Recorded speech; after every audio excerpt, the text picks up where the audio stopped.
Not even a knock? I could have been undressing. And who knows what I would have had to do to you. You're here to see Her Royal Majesty Queen Victoria, aren't you? Therese is out making a show of how well her lips fit on the pants seat of the Camarilla. Did you happen to find her chastity belt or something?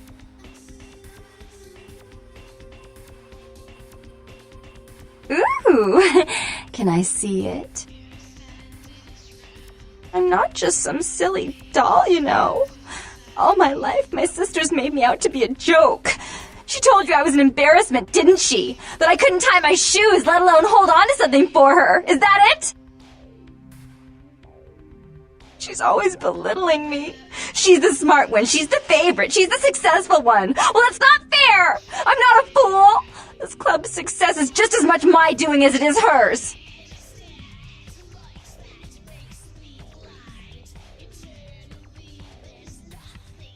Do you understand what it's like to have your own flesh and blood ripping you apart on a daily basis for 2 lifetimes? Can you?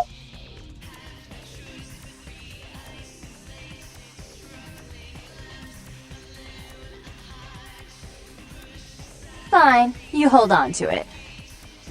Since you were so willing to brave that big spooky place for my darling sister, how about doing a teensy tiny favor for little troubled me?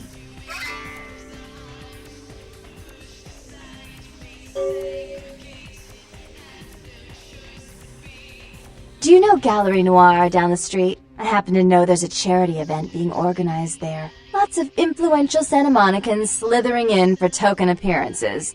But there's one thing they don't know. The whole event's been set up by a kindred trying to establish their own power clique in our city, and we can't let that happen, can we? So I need some brilliant young upstart to spoil the milk. I promise this won't take long. Take this knife. Give the paintings in the gallery a good slashing. Don't get caught, and don't turn it into a massacre. And steal the charity box, would you? Buy yourself something velvet.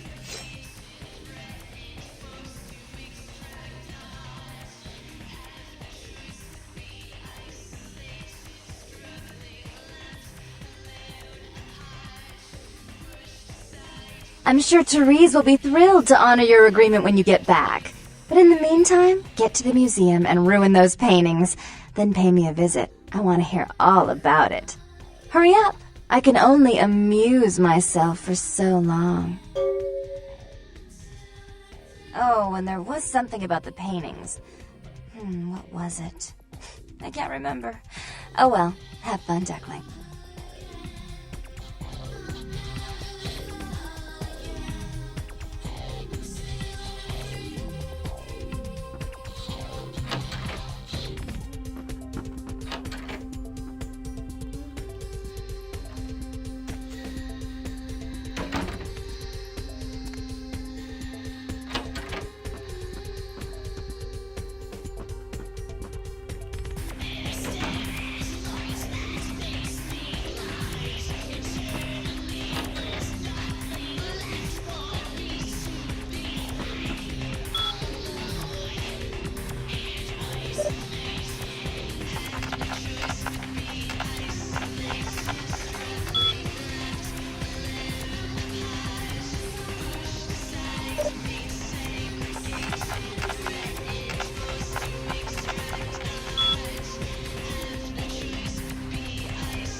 Yeah. Uh-huh. Right. You Gonna buy a drink or what?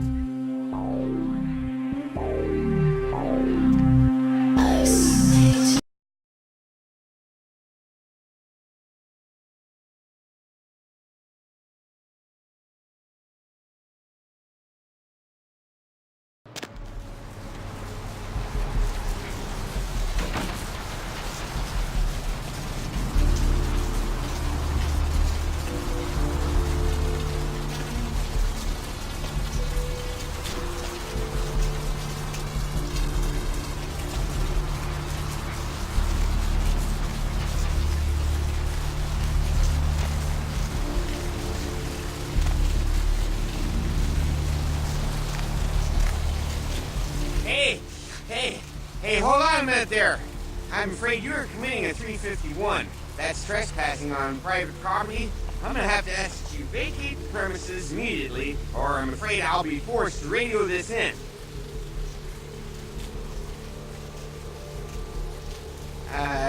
Sure. Yeah, I can do that. Right this way.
Should I draw a map for you?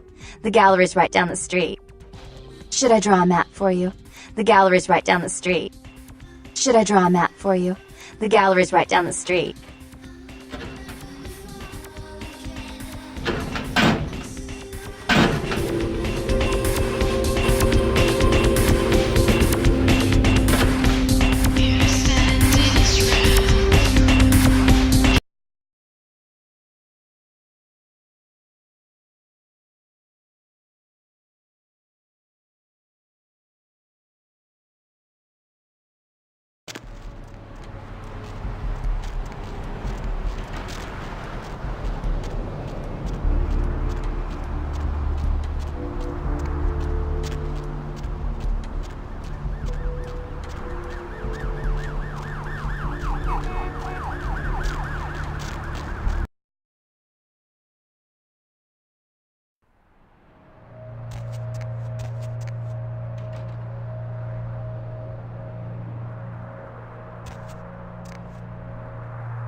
What were you thinking?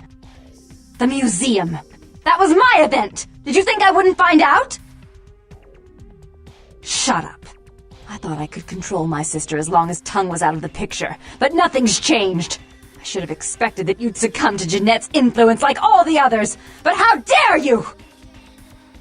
Don't lie to me! Jeanette already confessed she tricked you into doing it. It was probably all Tongue's idea. I'll deal with them later. But that's still no excuse for you ruining my museum. Excellent. I'll take that. However, Jeanette claimed you did it for her. But let's say I believe you. After all, you've acted decently and rationally up to now. I imagine you'd still like me to call off the feud. There's only one problem. If Tongue gets word that I threatened Jeanette, which he most certainly already has, it's not likely he'll believe me. So, in order to call off the feud, you're going to have to convince Jeanette to forgive me first. I made some threats against my sister. Idle threats, involving fire and her impious satin sheets. She took them quite seriously, and is avoiding me. I want to meet with her, and explain that they were said in the heat of the moment. I asked her to meet me at the Surfside Diner, to reconcile, but I'm busy with the club and my other endeavors. I'd like you to go to the diner and promise her that I don't plan to take any action against her. Wait for her in the back booth, near the phones.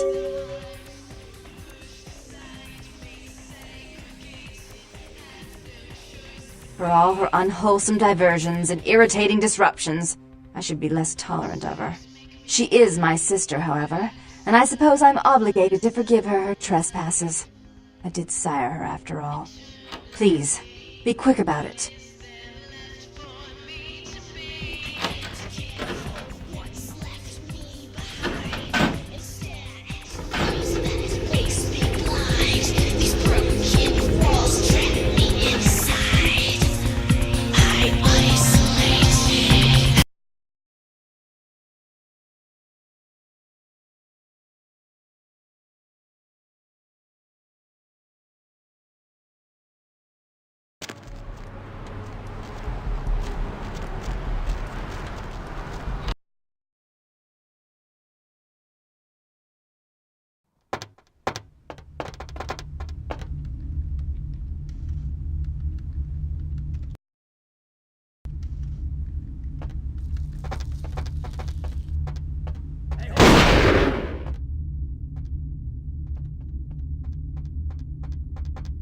Freeze!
I'm terribly sorry about that.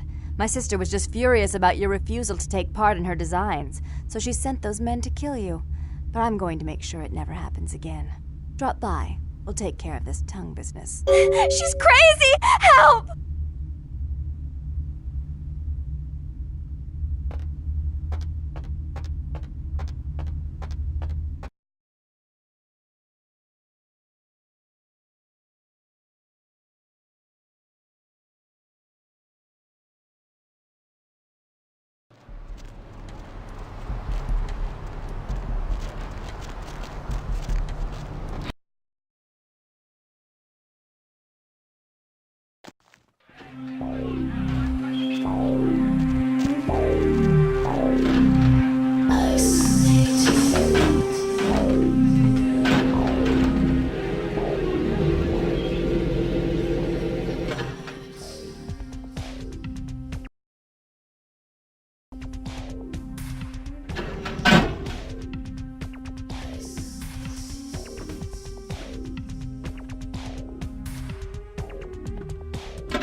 You.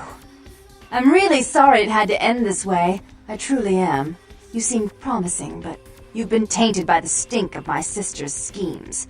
And now I'm going to make sure she never double-crosses me again. Don't listen to her. She'll kill us both. Save me and I'll help you find Bertram. I swear. Shut up, Jeanette. I warned you to stay away from Tongue. He's turned you against me. I always looked out for you, but you couldn't stand my success. You had to meddle, didn't you? I didn't want it to end like this, but you forced me! You never gave me any credit for anything, Therese. I was the one calling the shots. Bertram was dancing on my leash. How does it feel to know that I beat you? Isn't it obvious? I'm about to rid the night of this deviant, backstabbing whore! Do you realize that despite her condition, she still fornicates with Kine, no less? So despicable. So unclean! You're one to talk, dear sister. Or should I say daddy's little girl? Do you want to know just how depraved the Baron of Santa Monica can be? Shut up, Jeanette. You'd love the world to think you're a saint. When you thought I was asleep, I used to hear Father come in at night. I heard him whisper how much he loved you in your ear before he... Don't finish that sentence, or you're dead! Don't you want to hear what happened? How she became the pillar of the community she is today? Shut up! Just shut up! Don't try and stop me. I've had to overlook her treachery, her seduction, relations with my enemies, and the consequences of it. But I won't endure her any longer. Endure me? Dear sister, you've done everything you could to smother me. You'd love to bury me in your closet, along with all your other skeletons. I'm the good girl. You're the wicked one. You've done nothing but plot against me, when I had our best interests at heart. And despite that, I've always covered up your mistakes. I've taken care of you. And this is how you repay me? Taken care of me? You've done nothing but keep me down, blame me for every mistake. Did you expect me to let you rule my life until the end of time? No, sister. You've had it coming since our last sunrise. Is that right, dear? If it wasn't for me, you would have never survived this long. Remember? They tried to separate us, but I refused. I chose this life, and brought you into it so that we could stay together. Obviously, you've forgotten. She's a control freak. People, things, emotions. If she can't control something, she gets rid of it. And you're a wild animal. You'll rub up against anything that'll take you in for the night. Then when you're stuffed and bored, you bite the hand that fed you.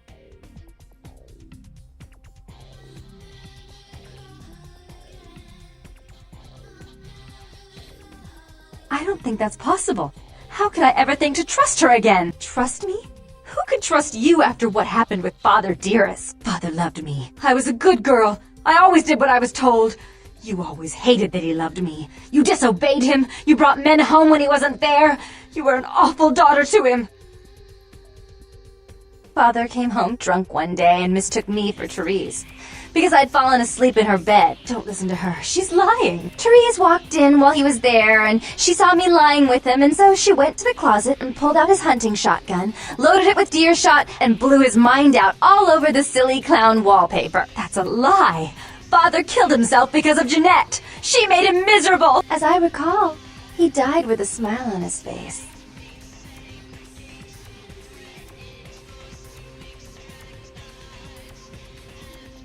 Why? How will this time be any different?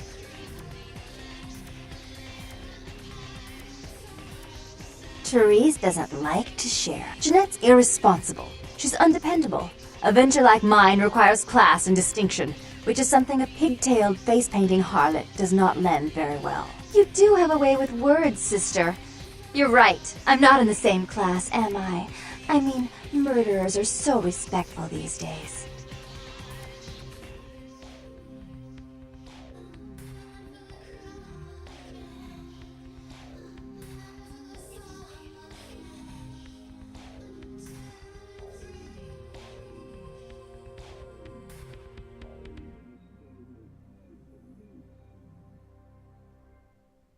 But I only do it for attention, and out of love. You do it because you're vindictive and jealous, and you deserve it. More responsibility. So that she can ruin every opportunity I give her? Of course. You're the only one who can secure zoning permits and shake hands. I'd never be able to keep up. If she would stop treating me like a child, if she would start behaving like a rational adult. Yes, there was a time. When I was a child, I didn't have many friends. I suppose Jeanette was the only one. We never did get to go out of the house much. Father wouldn't allow us. He said we'd get hurt, so we stayed inside and we imagined our own worlds. And we spent so much time there together, ruling over those places. Those were happier times, before we grew apart. I never did. No, I guess I don't. Jeanette. If I were to offer you equal control in Santa Monica, would you quit consorting with Tongue? I'll stop working against you with him. But since I've got him in my pocket already, there's no reason for me not to pay him a little visit once in a while, when he can be of use. That's not a bad plan. There's just one more thing. I want to be in charge of Santa Monica, but only publicly. I want you to continue to convince others that our relations are strained. That way, we know who our enemies are. I agree. Take it. I'd hate to look at it again and think of what almost transpired. I suppose now that Jeanette and I have settled our differences, I'll call off the feud with Tongue. Bertram's hiding in an empty oil tank at the old gas station. I'll tell him to expect a visitor, and I'll ask him to be extra nice. Please give Santa Monica's regards to the prince, and keep your tongue tied about what happened tonight, or we'll have to kill you.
The one and only. Don't bother with the introductions, fledgling. I know who you are. News travels down the kindred grapevine like wildfire, and that courtroom spat between LaCroix and Nines Rodriguez is a juicy little morsel, and you in the middle. How interesting. I've been watching the place. The Sabbat has a bunch of low-life humans working day and night to move stuff through there. There's some major staging going on. Yes, I can. Just tell me when you're ready, and we'll leave. Once you're there, however, you're on your own. You'll have to get into the place and plant the explosives in the middle office to take the whole structure down.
the fuck is going on here tonight? Marcus is all in everyone's face and shit. Didn't you hear? Someone there?